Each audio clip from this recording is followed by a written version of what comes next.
Hello friends, welcome back to our channel. আজি আকৌ এটা নতুন ভিডিঅ' লৈ আহিলো।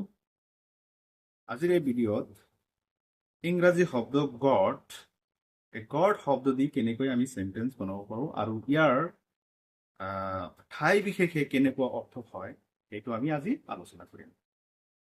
ইংৰাজী গড শব্দৰ গেটৰ সেকেন্ড ফৰ্ম।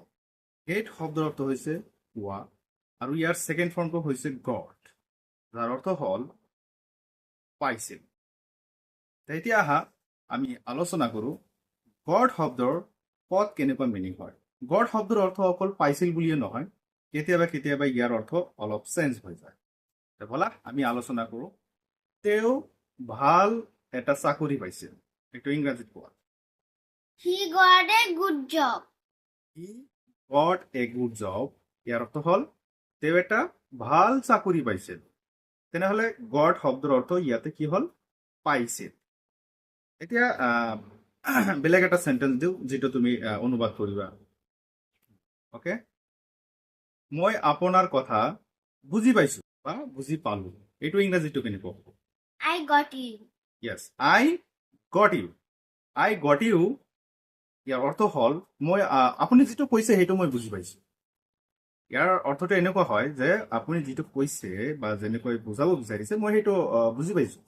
তেনেহ'লে গড শব্দৰ অৰ্থটো ইয়াতে কি হ'ল বুজি পোৱা, আণ্ডাৰষ্টেণ্ড বুজি পোৱা অৰ্থ হৈছে।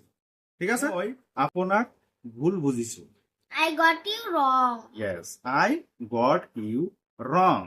তেনেহ'লে I got you wrong, মই আপোনাক ভুল বুজিছিলো।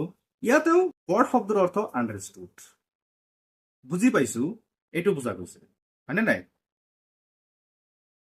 আহা এটা ফ্ৰেছ আলোচনা কৰো, যিটো হৈছে God carried away. God carried away ইয়াৰ অৰ্থ হ'ল বিপথে চলা। এইটো মানে হিন্দীত কি বুলি কয়? বেহেক জানা। বিপথত পৰিচালিত। God carried away. মই পইচাৰ বাবে বিপথত গৈছিলো। মানে পইচা লোৱাৰ কাৰণে, পইচা ইনকাম কৰাৰ কাৰণে বেলেগ এটা মানে বেয়া ৰাস্তা এটা বাছি লৈছিলো। হা, গতিকে ইয়াৰ ইংলিছটো কেনেকুৱা? I got carried away by money. মই টকা পইচাৰ বাবে ইললিগেল পন্থা, বেলেগ এটা ৰাস্তা বাছি লৈছিলো। ইয়াৰ অৰ্থটো এনেকুৱাই হৈছে। তেনেহ'লে গড কেৰিড এৱে ইয়াৰ অৰ্থ হ'ল বিপথত পৰিচালিত হোৱা, বিপথত যোৱা। ঠিক আছে, মই আপোনাৰ পইণ্টটো বুজি পাইছো। I got your পইণ্ট, মই আপোনাৰ পইণ্টটো মানে আপুনি যিটো কৈছে, যিটো পইণ্ট আছিল সেই পইণ্টটো মই বুজি পাইছো। তেনেহ'লে ইংলিছটো কেনেকৈ ক'ব লাগিব? I got your point.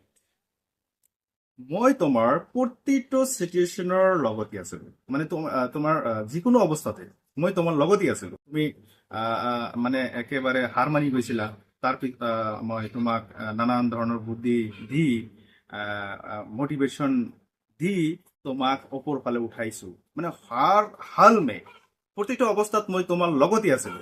হা, এইটো ইংলিছটো কোৱাচোন। তেনেহ'লে এইটো ইংলিছ কেনেকুৱা? I got your back. Yes, I got your back in any situation.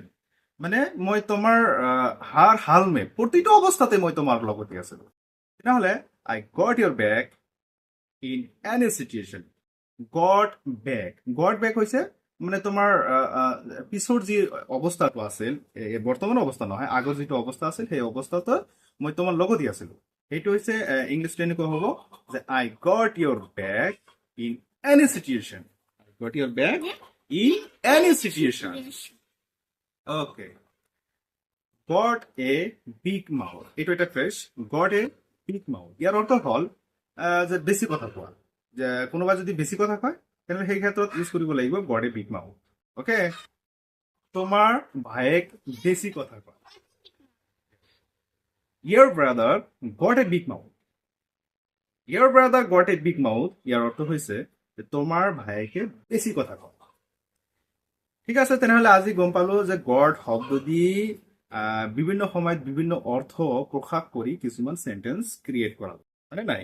বন্ধুসকল তোমালোকে যদি এই ভিডিঅ'টো চাই তোমালোকৰ অলপো উপকৃত হয় তেনেহ'লে ভিডিঅ'টো লাইক শ্বেয়াৰ এণ্ড কমেণ্ট কৰিব আৰু আমাৰ চেনেলটো ফ'ল' কৰিব ফেচবুকত আৰু ইউটিউবত ছাবস্ক্ৰাইব কৰিব